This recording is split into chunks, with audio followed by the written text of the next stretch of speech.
Happy thou art, O Israel, is the title of our message, taken from verse 29 of our text.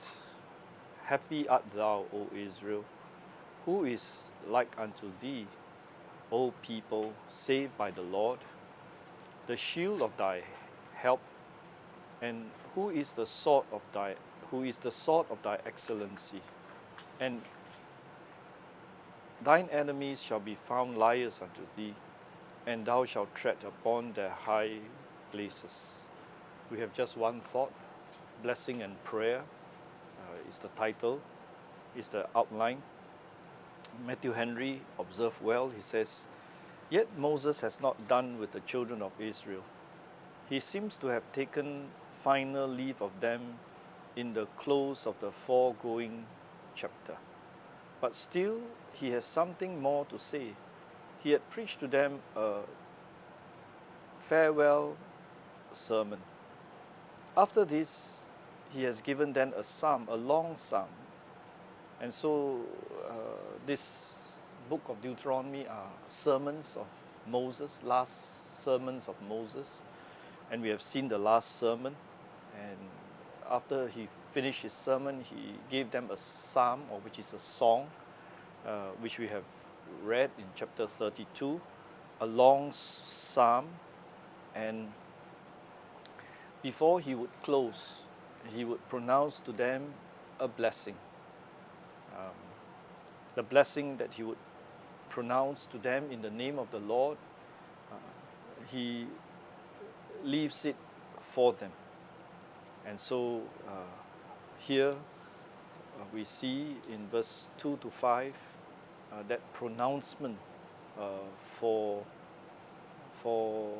the blessing. And it is a prayer, and both a prayer and prophecy of what is to come for these various tribes of Israel that will soon be led by Joshua to inherit the promised land. And as you can see in verse 1 of our text, this is the blessing wherewith Moses, the man of God, blessed the children of Israel before his death. So this chapter 33, is a blessing from the Lord, from Moses, just before his death. And he would pronounce the blessing on the various tribes of Israel. 10 of them would be named: Reuben in verse 6, Judah in verse 7, Levi from verse 8 to 11, Benjamin in verse 12, Joseph from verse 13 to 17, Zebulun and Issachar in verse 18 and 19, Gad in verse 20 to 21, Dan in verse 22, Naphtali in verse 33, and Asher in verse 33 to 35. And so he pronounces and leaves them with his peace. And this was what the Lord did also before he went to the cross. In Luke's Gospel, chapter 24 and verse 50, and he led them out as far as to Bethany, and he lifted up his hands and blessed them. So before he would go to Jerusalem, and there he would be betrayed and he would be crucified, he was in the company of his friends in Bethany. That is the place where the family of Lazarus is, Mary and Martha, and there he always would recite, finding good company with them. And you would see him before he would leave Bethany, lifted up his hands and blessed them. It's a final farewell. Moses would bless the tribes of Israel as a prophet, a man of God. And as we look at his prayer, We find in his prayer for them also a spirit of prophecy that foretells the things to come concerning them. So Moses was not only speaking to them, pronouncing blessing to them, but giving an idea of what it would be for them, the admonitions, the things to look out for, dangers ahead.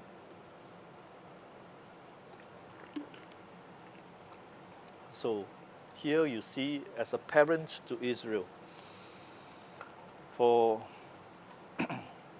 as a good prince to his subjects, as Jacob upon his deathbed blessed his sons. Here Moses also, in his example, blesses the tribe of Israel that were descended from them.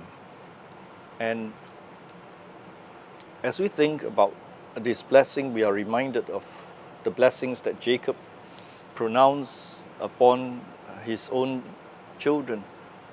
Each will inherit the covenant blessing that God has promised to Abraham, to Isaac, and then to him. And he would pass these blessings to his children, of God's rewards for their obedience and chastisement for their disobedience.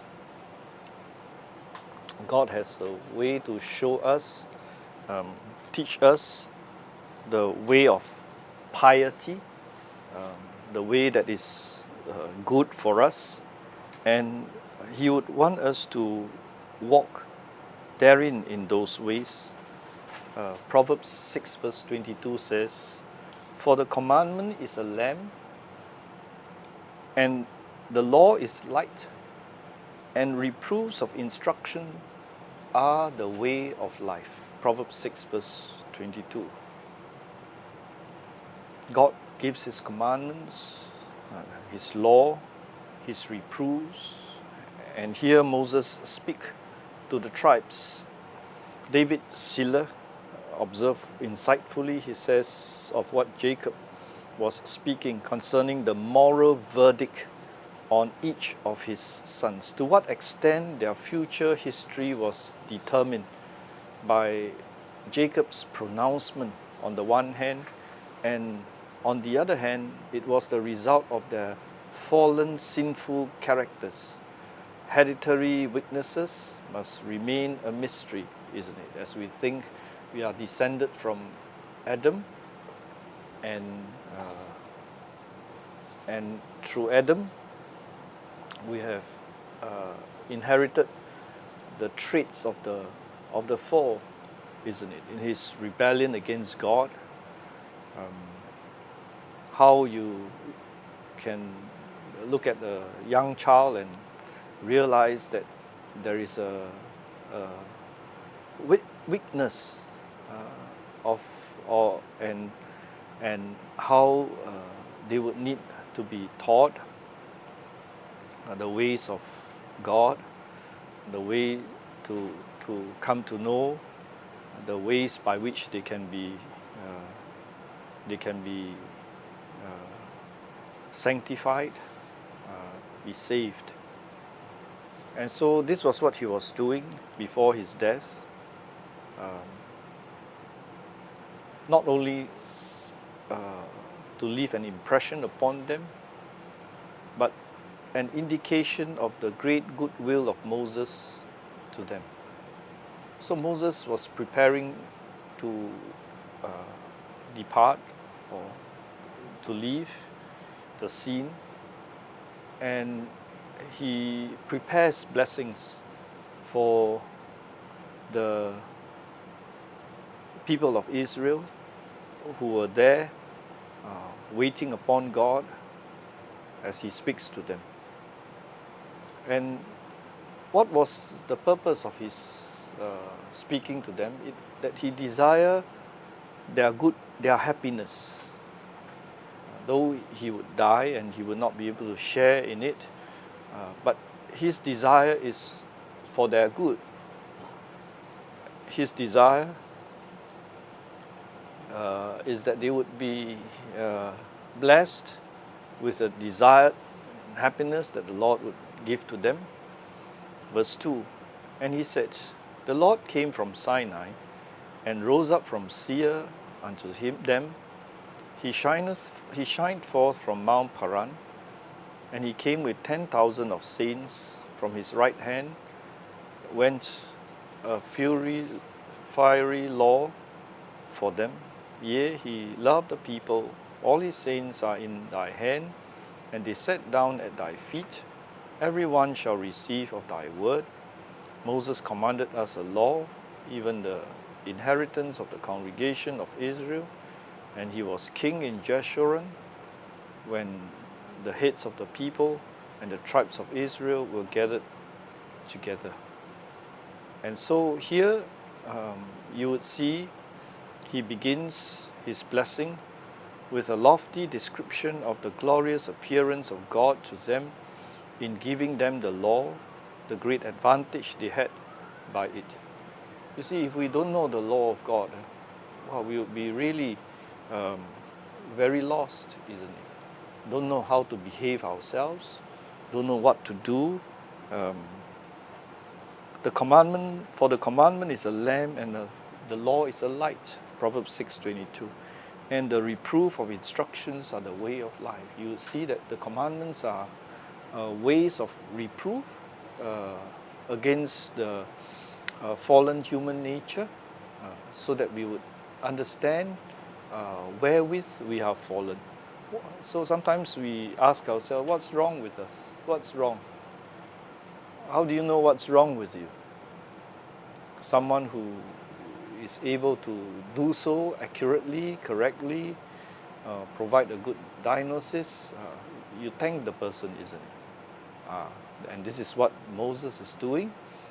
He was able to show them this is what God is doing when He gave us the law, to give us the light, show us the path by which we are to walk, and in gentle reproof of instruction, so that we would walk in the way of life. How important, how good our God is, and that's what He did when He brought them out of slavery. You see, they were under Egyptian bondage, and their instructions were just the instructions of their taskmasters, bidding them to work, right? So they had their pails to make brick, to build Pharaoh's city, and the instructions were simply to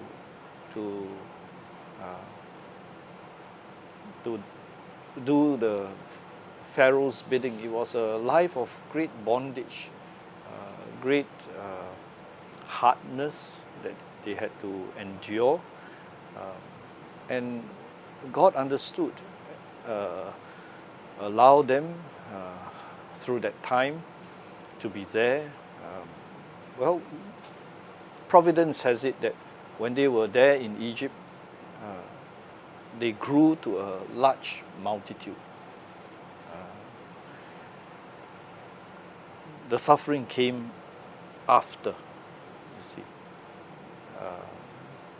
But when the suffering came, it was also time for them to get out of Egypt. So God was actually preparing them to leave Egypt when He allowed them to go through all these sufferings, so that they would, we are reading the book of Exodus now, in our reading the Bible in 1 year. They cry out to God by reason of their bondage. Right? They were in great pain. They were suffering greatly. They called out to God, and God delivered them. there was a visible and illustrious discovery of the divine majesty, Matthew Henry writes, even to convince and forever silence atheists and infidels, to awaken and effect and put to shame all secret inclinations to other gods. That God truly appeared to them in a very glorious way, in a very real way. You see, up to now, the appearance of God to His people has been very individual. Right? God appeared to Abraham, God appeared to Isaac, God appeared to Jacob. But now, that family has grown to be a multitude. And now God appeared to them not just individually, but collectively as a people. God appeared to them. It is something that has never happened before, and it seemed that God wants to use this group of people to help them to see Him truly and really. And so He appeared to them in a very visible way. And that is what is described in our text. The Lord came from Sinai and rose up from Seir and unto them. He shined forth from Mount Paran. So when the Lord came to them, they could see His presence. It was glorious. And even the Mount of Paran, which is far off, and even the mountain of Seir could feel the glory of God that appeared to the Israelites at that time. So it was not something that was very hidden, but God demonstrated His power very openly with the Egyptians to deliver them out of Egypt. His power was manifested in a very clear way, in a very magnificent way, to show them that indeed they have a God who loves them, who cares for them, and who would defend them and protect them and would prosper them. And so here Moses began to speak concerning the presence of God to them. When God came to them, God not only delivered them, but God also gave them from His right hand a fiery law. Why fiery? Because it was amidst thunders and lightnings when God gave them the law, isn't it? Yeah, the 10 Commandments. And you remember Israel said to Moses that do not let God speak directly to us. They were all so frightened. God speak to you and let you speak to us, rather than God speaking directly to us. They were so frightened by what they saw, the presence of God that was manifested before them. And so here, when the Lord came and meet with His people, when He gave His law, He came with 10,000 of saints. The coming of the Lord describes here, there's an allusion to the Lord returning to judge the world, isn't it? In Revelation 1 verse 8, when was described for us when Christ would return to bring his church to, or when Christ would return to judge the world. Revelation 1 verse says here, 1 verse 7, Behold, he cometh with clouds, and every eye shall see him, and they which pierce him, and all kindreds of the earth shall wail because of him. And the Lord cometh with 10,000 of his saints to defeat the armies of the Antichrist. Jude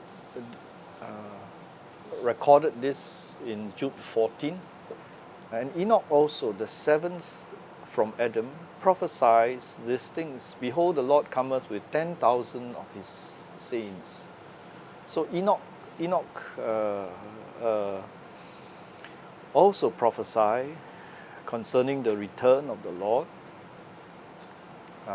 Here, the Lord come at that time. It will be to exact his law, right? He came now to give his law, right? That's 1445 BC, right? So that men would be without excuse. There would be many thousand years that would pass from then, from 1445. Now we are 2025, so it's almost 3,500 years already.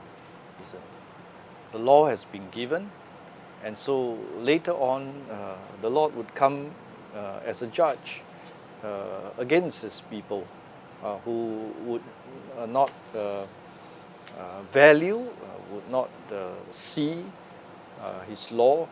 Verse 3 says, Yea, he loved the people. All his saints are in thy hands, and they sat down at thy feet, and every one receive of thy words. Indeed, the Lord loved the people, and all his saints are in thy hand. That's what our Lord Jesus says, isn't it? That no man would be able to pluck us out. He that has begun a good work, Paul says, in you will perform it until the day of Jesus Christ. The perseverance of the saints, the fact that God is with his people, right, would enable them to do great things. Martin Lloyd-Jones wrote of how the Lord enabled the Pilgrim Fathers to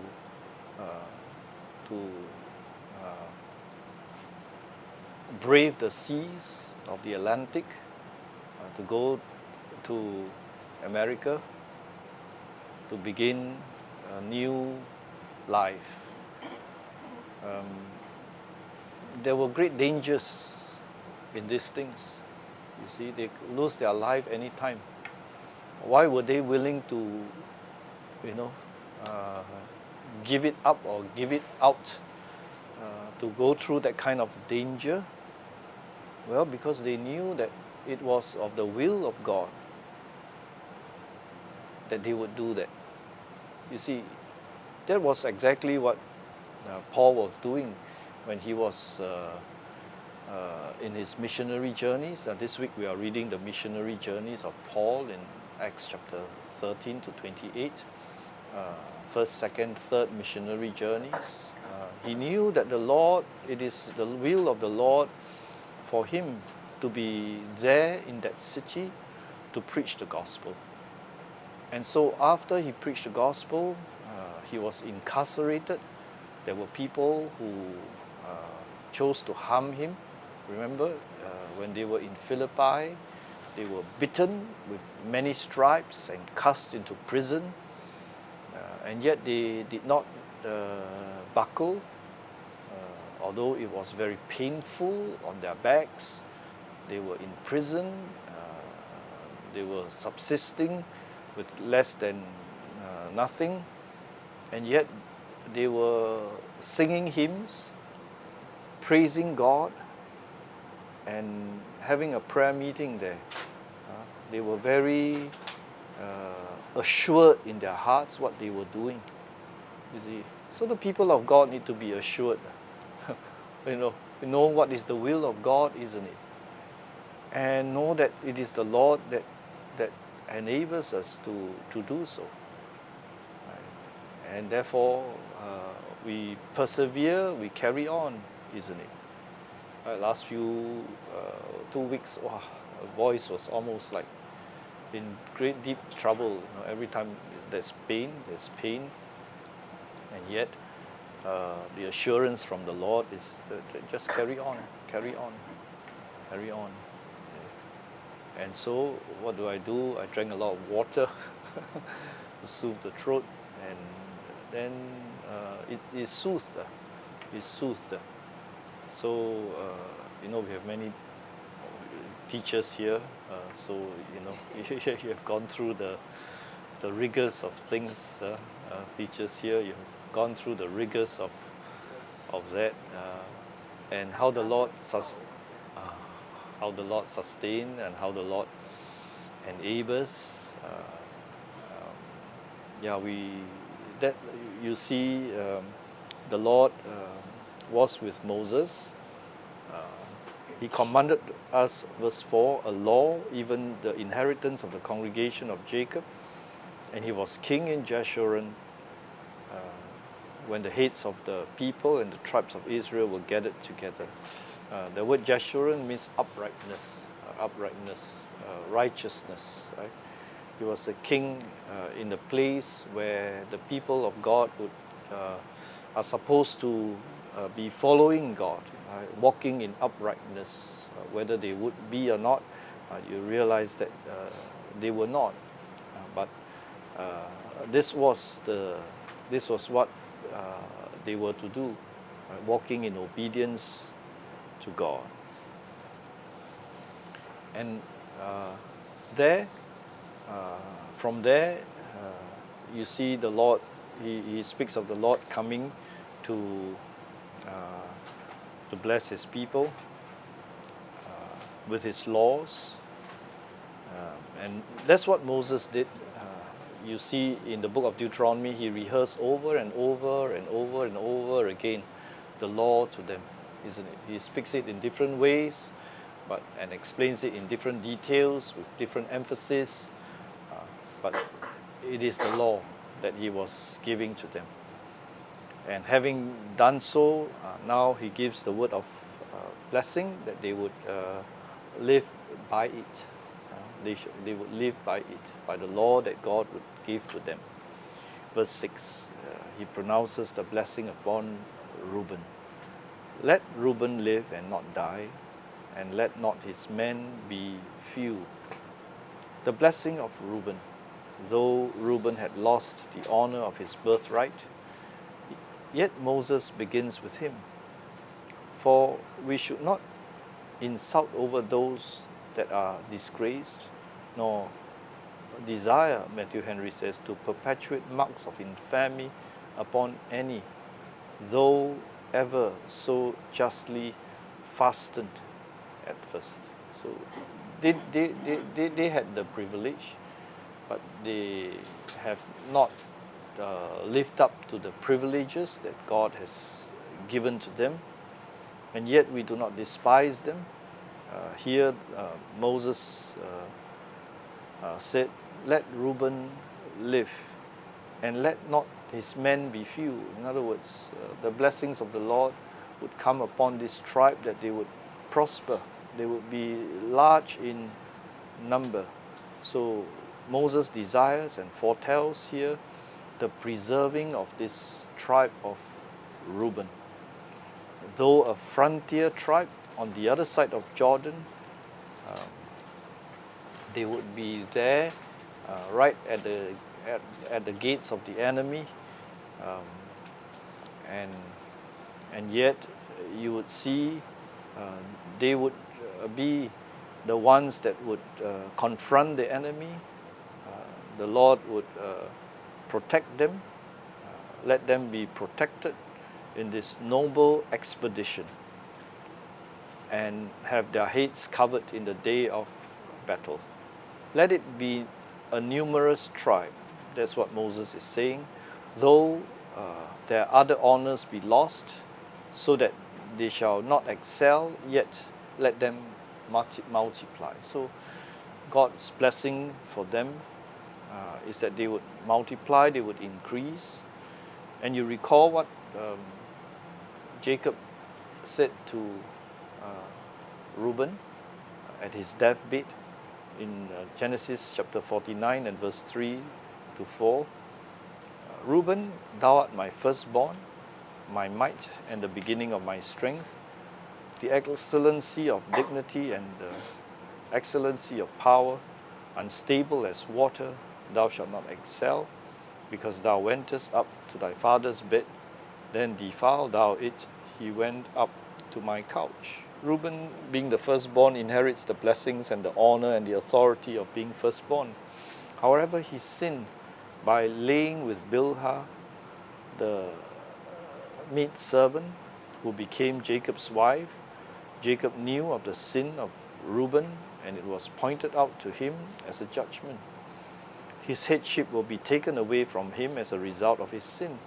Moral sin, as with all sin, is clearly serious in God's sight. Reuben could not get away with it, and David Siller observed well. He says, the inheritance of Reuben was mainly wasteland in Transjordan, and life would be a struggle for survival. So they were given their inheritance, they would multiply. There are certain things that the Lord would put in their lives to help them grow. Verse 7, the blessing upon the tribe of Judah. And this is the blessing of Judah. And he said, hear, Lord, the voice of Judah, and bring him unto his people. Let his hands be sufficient for him, and be thou an help to him from his enemies. The blessing of Judah, which is put before Levi, because the Lord, our Lord, would spring out of Judah because of the dignity of the kingdom above the priesthood. The blessing here to this tribe of Judah. Moses prays for and prophesied of the great prosperity that would come. This is the blessing, verse 7 says, of Judah. He said, hear, Lord, the voice of Judah, and bring him unto his people. Let his hands be sufficient for him, and be thou an help to him for his enemies.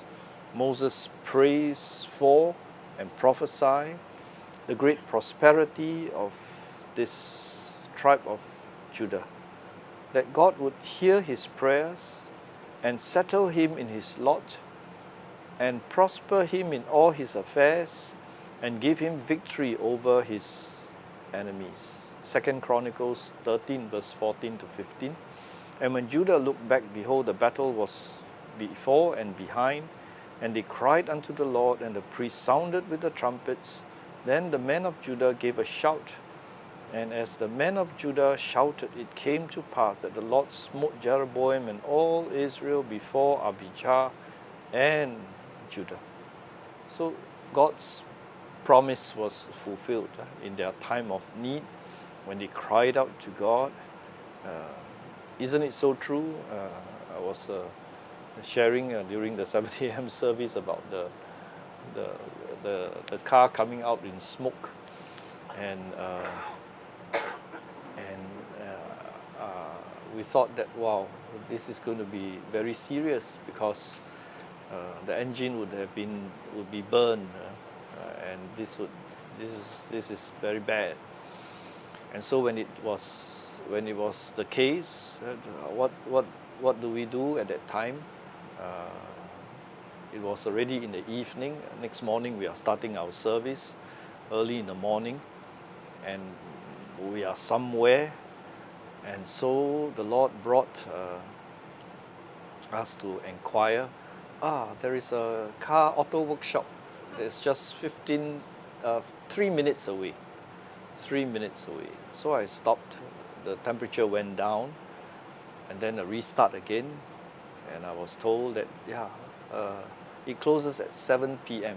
It was 6:45. So I could go there, trudge our way there, with the temperature down, then slowly rising.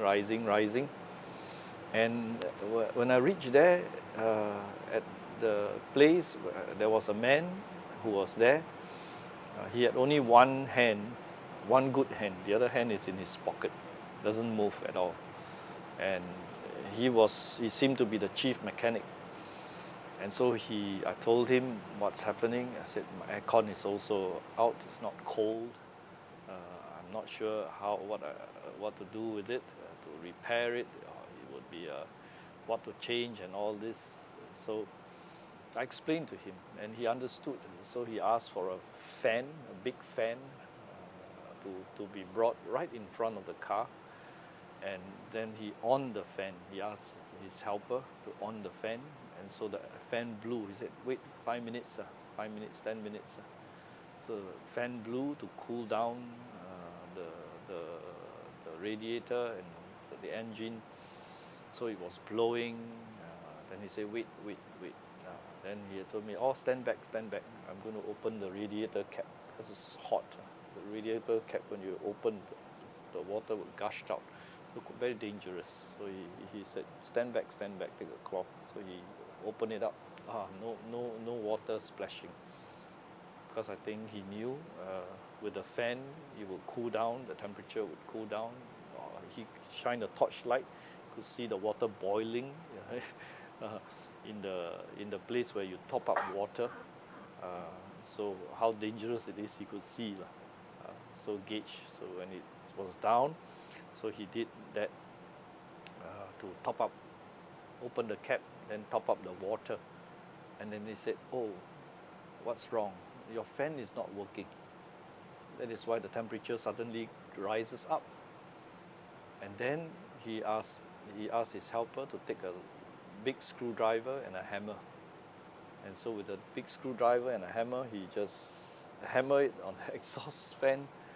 And then he said, "Oh, the carbon dropped off. It's spinning again. And then he asked his helper to put the gas into the aircon. So it was cold again, And then he said, "Okay, it's done." It was 7:30. And he said, "You can drive off now." Then I said, "What is the cost? I must pay you." He said, No need. You go." So I was very thankful in that from a scare, you think that, wow, the whole engine is going to be burned and you're in trouble. Service your car? Of course, I service it every 6 months. It's well serviced. I've just been servicing has been done. So it is, it's Tires or what? it's never been. It is something that very unusual, you see, because I've just serviced it. Everything is pass, and it's professional service, You go to and you pay them for good service, you see. So these are not it's an unusual phenomenon that has taken place. So we thank the Lord. He said no, but we said better we sent him to thank him. So we sent him something. After that, he was, "I want to return you." So after we did everything, he didn't want. So we had the opportunity to give him a tract, and he received it very, very joyfully, very joyfully. So we are very glad.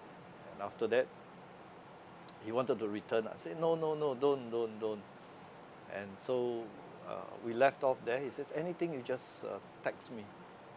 So I think he is very experienced. He knows what he's doing. And he says, if nothing wrong, you can just carry on to drive. So you see, before the 7 a.m. service, we thought, wow, we are going to begin, and then you have something like that. Right? It would cause a disruption to your to the activity just hours before. So we thank the Lord that He has been very gracious to allow us to begin. So we pray for God's protection, God's mercy, as we continue to serve Him in this new year. So the tribe of Judah, the Lord protected them. And here Moses is saying in his prayers that the Lord would give success to all of Judah's undertakings.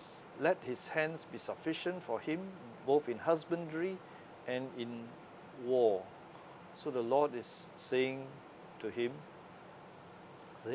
is saying here that the Lord would be with his people to defend them in the day of trouble. Psalm 20 verse 1. The Lord hear thee in the day of trouble. The name of God of Jacob defend thee. John 11 verse 42. And I knew that thou hearest me always, but because of the people which stand by, I said it, that they may believe that thou hast sent me. Christ was on a mission, and that the Father is in heaven to direct him to accomplish his purpose, and he's the obedient Son who would do so. Psalm 89 verse 20 to 28. I found David my servant. With my holy oil have I anointed him, with whom my hand shall be established, my arm also shall strengthen him. The enemy shall not exact upon him, nor the son of wickedness afflict him. And I will beat down his foes before his face, and prick them that hate him. But my faithfulness and my mercy shall be with him, and in my name shall his horn be exalted. I will set his hand also in the sea, and his right hand in the rivers. He shall cry unto me, Thou art my Father, my God, and the rock of my salvation, and I will make him my firstborn higher than the kings of the earth. My mercy will I keep for him forevermore, and my covenant shall stand fast with him. And that was the prayer that God would bring him to his people. And here Jacob's prophecy speaks of the tribe of Judah concerning Shiloh and the gathering of the people together. And that was what Jacob pronounced for his people, for the tribe of Judah. Here, what Moses was doing is that he was taking up the promise of Jacob, praying for Judah, that they will march forward at the head of the tribes, and they will be brought to safety and victory in every battle that the Lord would deem fit to allow them, to want them to be engaged in. Amen.